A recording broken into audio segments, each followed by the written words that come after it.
What's going on, everybody? John Eric Poli here with My MMA News, and today's guest is no stranger to My MMA News or being on, doing interviews with me. It's always great catching up with Francis Marshall. Francis, you will be fighting here UFC Vegas 78. That fight date is August 12th. Fights will be from the UFC Apex. Francis, thanks for being here, man. Appreciate the time as always.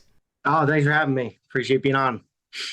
So, man, we've been doing these for a while. We go back to the old Maverick days, and every time we're doing interviews, we're usually talking about either an upcoming fight or talking about a victory, some new territory for you. Your last fight, you suffered the first loss of your career. How you feel mentally after that? Everybody reacts to things differently. When you look back on things, you still dwell on any part of it, or is it all behind you? Mentally, I feel great. I feel clear. It's not like it wasn't a fight where I got blown out where it's like, wow, this guy's just all around better than me. I didn't get caught. I didn't get knocked out or anything like that. I just didn't get started early enough. It kind of took me to the third round to get into the game plan. I kind of got away from the game plan in the first two rounds. But, mentally, not really dwelling on much. I can't really hang on the past with that. Kind of learn from it, build from it, and then move forward onto the next one. And like you said, a close fight. It was a split decision. Just wanted to ask, I give you a lot of credit here, especially for your age. A lot of people, especially younger in their careers, they have a hard time letting things go sometimes. How were you able to just kind of put that behind you so easily? Is it the great coaches that you have? I know you work with a lot of guys that have experienced it all within the sport. Yeah, it goes down to the coaches, to the people around me, like family and friends who are there. And then it's also just taking personal accountability for it. I'm not going to sit here and, a lot of people might say, hey, you won that fight. The judges robbed you. Or, hey, you really didn't lose. He didn't do anything the whole time. He just backed up. I'm going to sit here. I'm going to blame myself for not picking it up in the first two rounds. My coaches had a game plan going in. Clearly the game plan worked. It was what we did in the third round. It would have worked the whole fight. So personal accountability and personal ownership to what happened is, I think, a good way to move on from it and accept the past and turn it into a brighter future. And you mentioned there, right, about, having to start the fight out faster than what you did the last time. How do you go about doing that? It sounds so easy to say, just out loud, but I know a lot goes into that execution and everything. What kind of goes into all of that? They're making sure that when the referee says go, you're ready to go, just like that, and you're at your highest peak right then and there. I think it's mental, just knowing what we worked on in camp is going to work in the fight. So just stick to that game plan again. It's very repetitive, just game plan. But the game plan always worked. Like last fight, I think I stood up mostly in the first two rounds. That's not what got me to the UFC. That's not what got me to my 7-0 record. What got me there was my punches, my boxing into my takedowns, into my grappling transitions, into the wrestling, into the jiu-jitsu to lock up a submission. So that's what got me there. So I'm really working on getting back into what got me to where I am and then sticking with that and building off of it and moving forward. And then with that being said, that takes us to this fight. Then obviously you're very motivated. You're very ready to go. Just how excited are you to step back inside the cage here on August 12th? I'm thrilled. I can't wait. Since 5 minutes after the last fight, I was get me on. I want to fight in June. I want to fight in May, whenever I can. Just hassle them, get me another fight. So I couldn't be more excited to get back in there. And the fights in the UFC Apex, you've obviously a little familiar with it now. You had your Contender Series fight in the Apex. I believe your last fight, Apex. This one here, again, Apex. What's the feeling towards the Apex? Some fighters absolutely love it. Other ones prefer arenas. Do you have any preference, or is it okay with the fights being there? I personally have preferred the arena, with the energy, with the crowd and stuff like that. But at the end of the day, I'm not going to sit back and complain too much because I get to fight for the best organization in the world, whether it's at the Apex or in an arena. And there's 1,000 people behind me that would love to be in my shoes at the Apex. So I'm not going to sit here and complain about it too much. Absolutely, man. And now let's talk about the preparation for this fight here a little bit. Obviously, training camp's going on right now. How's camp been going? Camp's been going great. We've really been locked in, working some new stuff that I'm excited to show off in this fight, and just really building off my game. I think there's going to be a really good opportunity to display what we've been working on this past 7 weeks so far. And if anybody follows you on social media, you do such a great job of posting, like, what your workouts kind of have been for the day. You'll be like, 5-mile run, check, doing this, check. Tell everybody just like a little bit about what kind of the normal workout routine kind of is for you throughout the course of it, just one singular day. So I'll take it like a day, so today I'll give you, so this morning I got off of work, 8 a.m., went boxing training, hour done, checked off there, came home, ate a little bit, hopped in the garage, did a 7-mile run, got that done, and showered up. Now I'm here with this interview. Probably hop in the cold plunge after this. Got strength and conditioning at 3, and then come home, and then go right to jiu-jitsu at 6. So today's just a 4-session day. Just working hard. Like I said, it's only a 4-session day, no big deal. A lot of people be tired just from they can't even complete a 7-mile run, never mind the whole rest of everything that you did there.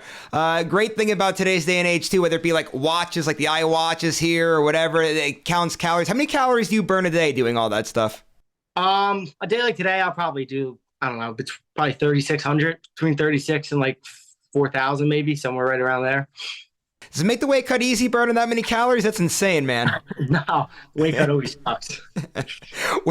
Weight cuts are always tough for any fighter, that's for sure. Let's get back into some more training stuff here. I did see, I believe it was on Instagram or Facebook or one of the social media accounts there.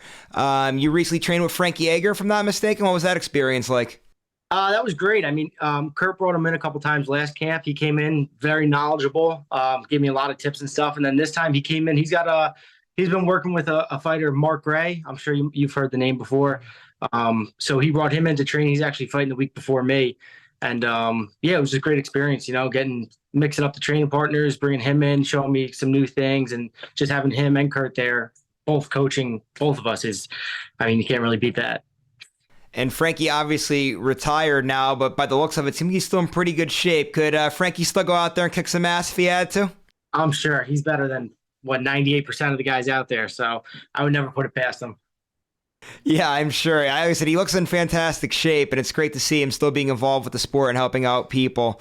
Let's talk now here about your opponent a little bit. Just what have you seen out of him? I know this is supposed to be his UFC debut. Just what have you known about him? Have you been able to see film on him? I know sometimes that's a little difficult when people don't have UFC fights sometimes. Yeah, I mean, we watched all of his, I think, fights were on Fight Pass, so that was nice to have that there. So we watched plenty of film on him.